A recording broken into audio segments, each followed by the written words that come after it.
And good afternoon, everyone. Thank you for joining me, David Dubine, here on Brighteon TV Uncensored.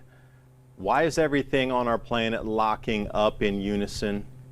We have stacking materials across Europe, stacking grains across China, the United States, the Mississippi River. Everywhere you look, there's a bottleneck of something. Now there's gasoline shortages, massive bond crashes, the economy's crashing. Food production has stopped in the EU, too expensive to even pack food with the factories. Now, why is all this happening in unison is more the question. Talking about the bottleneck of energy and food, where that will stay, and how this will affect pricing through the rest of the year, and how is this going to get unstuck is more the question. And what ramifications or what will be the effects of this as it moves forward? We're going to see gargantuan losses in terms of rotting and just dumping of foods, as we've seen. If there's milk production, if there's too much milk production, they don't have anywhere to put it, they just dump it in the fields. Now, we saw that during COVID, and you saw many a film and a clip coming out of farmers literally dumping their milk in the fields. They weren't getting the prices for it. The food and beverage industry had shut down. Convention centers, universities, restaurants, so the need for the milk on that contract buy wasn't there any longer. So instead of taking such a low price or even getting a no bid for it, they just poured it out. So we're seeing something kind of similar beginning to happen here on the grains side. So just before the break, thank you for coming back, spending valuable time here. These trucks are now trying to take that grain, which was either on barges, which was unloaded, back onto the trucks to try to get it to a facility because they can't get it downriver, or they just went straight to truck knowing that there was a barge backup on the Mississippi, and they tried to take it to the grain elevators themselves. Right off the truck, just skipping it, knowing, okay, there's no way we're getting it on. Let's just try to save it somewhere. So this is what they've been relegated to here. So please let this sink in for a second. The grain elevators are the structural steel things that you see on the right and the left there. Now those normally, they'll get full, but they're such at an overflow capacity that they're putting the grain under tarps now. There's nowhere else to put it. Like our system to move it from point to A to B has completely broken down. That system is now in malfunction and collapse phase like everything else we're seeing. So I really believe we're truly at the last of it here before the full imminent collapse is inbound. The ability to move grains across the planet has ceased pretty much. It's locked up to the point of it's visibly locked up now, and it's no longer deniable. Before we start, just a quick word from our sponsor. It's true carnage in the stock market, unlike anything we've seen. The average stock is down 41.7% from its 52-week high. More interest rates are expected. Meanwhile, gold is down only 8%. So it's proven to be a source of protecting wealth and a hedge against inflation. Call the Patriot Gold Group today before it's too late. Patriot Gold Group has a no-fee-for-life IRA, where your IRA or 401k can be in physical gold or silver, and you may qualify for the no-fee-for-life IRA on qualifying rollovers.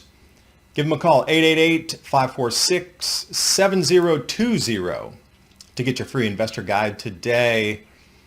And now on with the video. From the Ukraine ports being bombed out, that they can't move their grain, a massive supplier, the world's largest grain exporter for export to smaller nations. That's it, Ukraine, and they're not going to send anything. The rest of Europe experienced the smallest harvest in 30 years for corn, at least in France. Wheat harvest also incredibly low in Germany. So as we look across, we're looking at the worst harvest, at least 30 to 50, someplace 70 years. And then we find this where the grains are going to get stuck in transit. Now, will insurance pay for this? Possibly, but then, just like the catalyst with the insurance companies, all that payout in Florida, a lot of them are just going bankrupt and saying, force majeure, we can't pay. So think about this. You have all these tarps out here and all this outdoor stored grain. And then suddenly we have a derecho inbound. Now, for those of you who don't know what a derecho is, it's sideline winds that come in swinging at about 80 to 100 miles per hour. Now, these derecho winds destroy grain elevators anyway. But now we have this high pressure system going to be swinging down through the 18th. Now this is the first of two. The first of two. Now if they're unable to get these grains moved and those things are covered by tarp and you get a derecho 100-mile-an-hour wind winging in there, those tarps are gone, the coverage is gone, and those grains are soaked and they're lost. You literally can't at that point even bring them into animal feed unless they run them through an elevator again to dry them out. I don't know how they're going to do that because they're already so backed up, chock-a-block, full. They can't move anything. They're literally at a bottleneck because everything's just so full. These are what the record temperatures are looking like. So that record cold tongue swinging down is going to bash right through that hot zone, collapsing and clashing with the Gulf moisture, something similar to like we saw last year with the tornadic outbreak in Kentucky in December. That kind of wind is coming, ripping through where they're storing the grains right along the Mississippi. And then we get a second event coming up later on, October 27th. This is GFS model. Now, will it stay exactly queued off to this? Pretty close, not 100%, but something might shift as we move through. But you see that really dark striation of purple? And then you get that collapse right on the heat there, and there's that bend. I call it a rainbow ribbon of death. Because when you start to see this line up here, this is severe thunderstorms, exceptionally strong winds, hail, and coming into at the end of October, this temperature bout in the sky of hot and cold. Nothing good with this is going to be coming, especially if there's grains stored outside. So this is a distant early warning. Look for these two events, and then subsequently you look for crop destruction of the stored grains that are outside. And you know what's so prophetic with their crystal ball? The USDA. Remember, I did this slide about a month ago.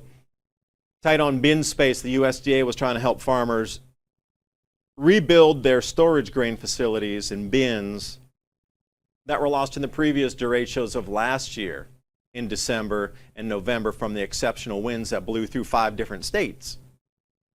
We're back at it again. But it's so prophetic that they're asking the farmers to hurry up and rebuild your bins. Look, we'll give you money if you do it. Like, how did they know all this was going to swing into play where we would lose and literally run out of storage space in America because we can't get the grains moved? That's crazy.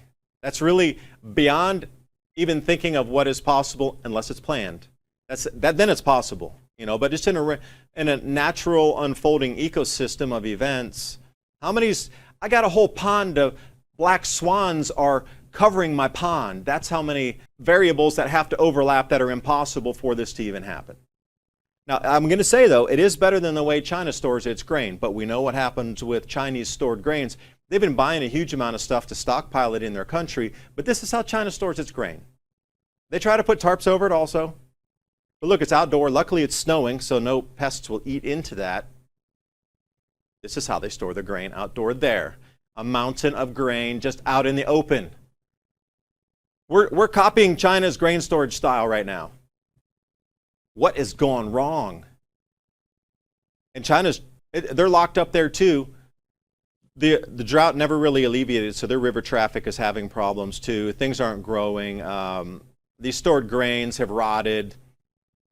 And now, take that as the first stack up of something, of a good. So we got all this stack up of grains in 2 different countries that is not moving. Actually 3, Ukraine, United States, and China. So the grains are one thing, and you put that over here, and that's just a stack up of grains that's not moving across the planet. But then we come over to, this off American Shipper. If you want to get any information about shipping and freight rates, this is definitely one of the best sites to go to.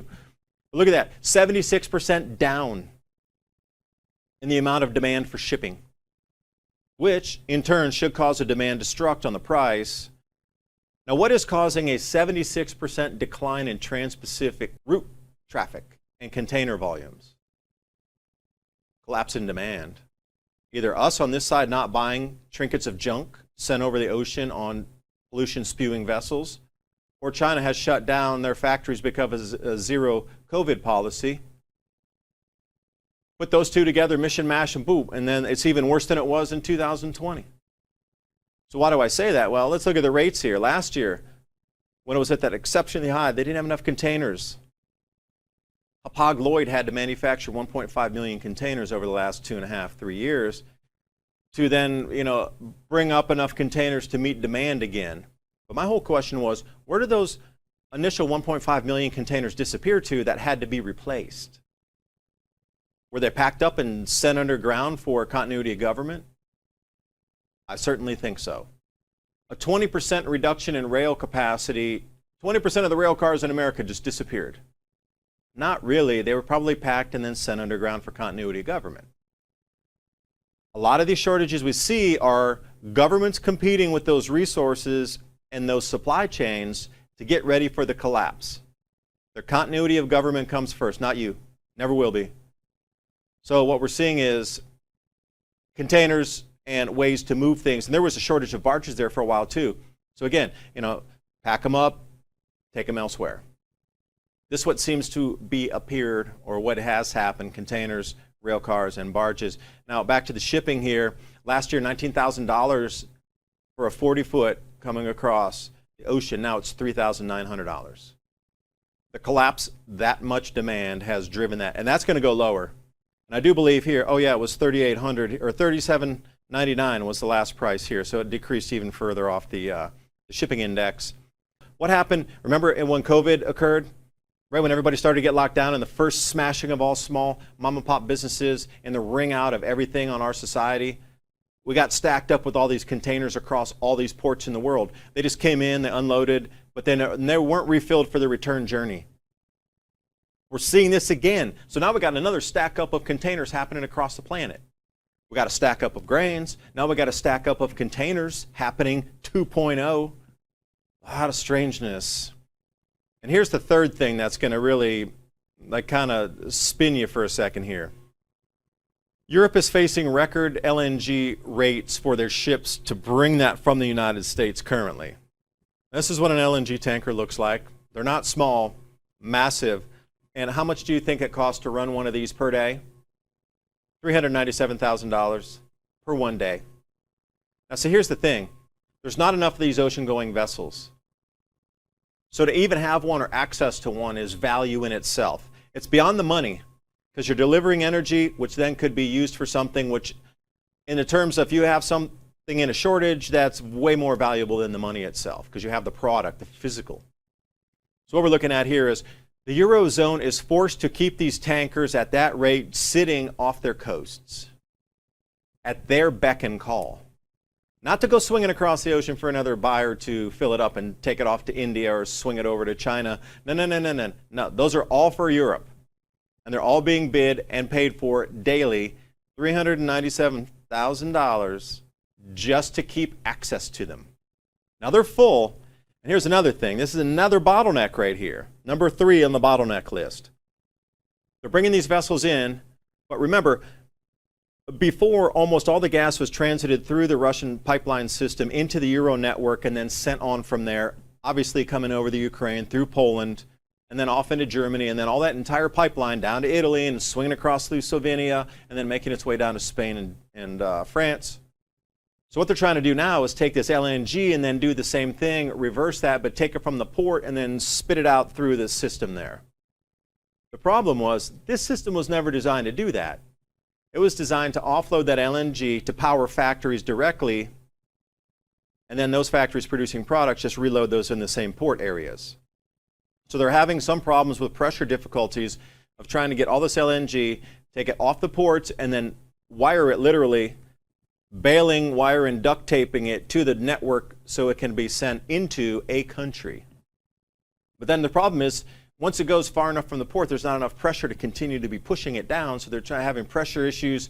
Close to the port, it's overpressurized because they're not used to taking it off of the port. Once you get out of the port and you get into that system, they're having overpressurization issues where they're closing things down out of danger for explosion. But then when you get further away from the port, then they're having issues because there's not enough pressure to keep pushing it through to get it into the main pipeline system again. So what's happening is they're maxed out on where they can even store the LNG, except in the ships sitting offshore for 400 grand a day.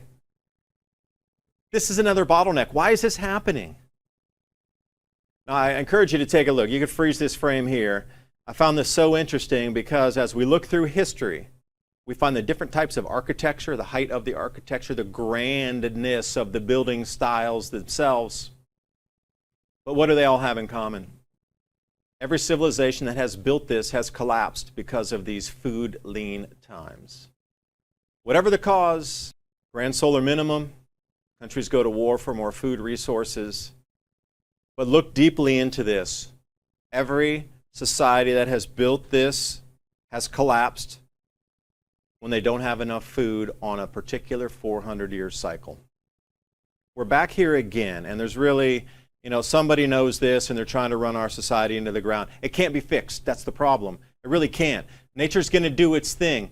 Our carrying capacity on the planet maxed out in the way it was done. I'm just saying the way it was done. It could have been more efficient ways where we could have lived in harmony, more localized, that we could have gotten through this mess. But nope, it always seems to take it to this, supply chain. And you could even go back into the 1600s when they started to take ships across the ocean, right? They started to get that global supply moving at that point too. So you got the tulip bubble. These sort of things have been happening for so long now. Now, is it a cycle again? Yes. So here's what's happening. China's restricting any kind of exports of cornstarch. So they would generally bring it in, refine it in cornstarch, and then send it out. Well, something's wrong with their base product, or their factories aren't running where they can't offer you exports, so cut that out. Resource nationalism, yes. And then Kashmir here, if you go up into India, they've first banned wheat exports, sugar exports, and now they're banning rice exports. So what's going on in India? They definitely got the clue that they can't grow enough to feed their own people, so it's not for sale anymore. India was the largest exporter of rice to 150 countries. Now, where are those countries going to get their rice from is the question. Mexico's halting exports. Malaysia's banning chicken exports. So I don't care if it's huge nations like India or smaller nations like Malaysia. They're all following the same swim like a fish pattern, resource nationalism. It won't be long. I absolutely, unequivocally will say by November or December, every country on the planet will stop their exports of food. They're going to need it that badly to stop the street protests and the riots because of hyperinflation, economic collapse, and then food unavailability and food inflation. That's the only survival mechanism governments have at their fingertips at the moment. Everything is spinning out of control. Well, unless you knew what the cycle was, then you'd say, maybe I can control it on the downward and milk all the wealth out. Now, we're going to come back to, you're going to see some staggering prices for fertilizers in the springtime in the northern hemisphere. Now, what's happening in the southern hemisphere? They're having that year without a summer. So their demand for fertilizer, it will also be there, but probably not at the levels it was before, because the amount of crops they can put in the ground is going to be greatly diminished. And if you don't understand what a year without a summer is, Tambora is the best example of it. We're seeing 2.0 best example happening in real time in the southern hemisphere. All-time coldest temperatures ever in over half of the temperature stations in New Zealand for the month of September. The entire month, coldest ever recorded, half the temperature stations in New Zealand. This is real. It's happening now. Crop losses are going to be so mind-numbingly large in the southern hemisphere. But then that will, maybe we could save the day by planting in the northern hemisphere. But look at the anhydrous ammonia prices. It went up to, it spiked to like $1,500. This is in Missouri. Dropped, it was at $800, up to $1,500. And that's almost a doubling, and then it dropped back down to $1,325. So even if we use what had happened from 20 to 21, you need to add another $700 on top of that, which would take that over $2,000. We're looking at those prices plus, if it's available or not. I could not even be surprised if we go to $3,000, $3,500. And then we go over to Iowa and we see the same thing. Currently it's $1,400 a ton. It was $700. They had the super spike to $1,700, dropped back down to $1,400. But just doing the simple math on using the same price rises from 2021 upward, that got to add $1,000. So we're looking at $2,400 minimum right there in Iowa, if it's available. And it would not surprise me to go to $4,000 here in Iowa. Food prices are unaffordable at that point for the general populace. Dare I talk about economic collapse? One day, Secretary Yellen, I don't see any liquidity problems, nothing for concern, and 24 hours later, flipping it. I'm very concerned about the loss of adequate liquidity in treasuries. Hey, you know what? In 2019, I do want to ring the bell here. Ding, ding, ding. Overnight repo rates spiked. They were going to crash the market. Suddenly, COVID came in, and that was the excuse to never-ending money printing QE. You realize that at this point here, at the end of 2019, we were at another market collapse point, which we returned to this week. They staved it off for 2 years. collapsed the businesses, reduced production, reduced consumption, and then printed all that money into infinity to stop this collapse in 2019. Now that's a big amount of push to stop the collapse on the financial markets. And we see it again. UK economy would have collapsed had they not put trillions into the market overnight along with Credit Suisse.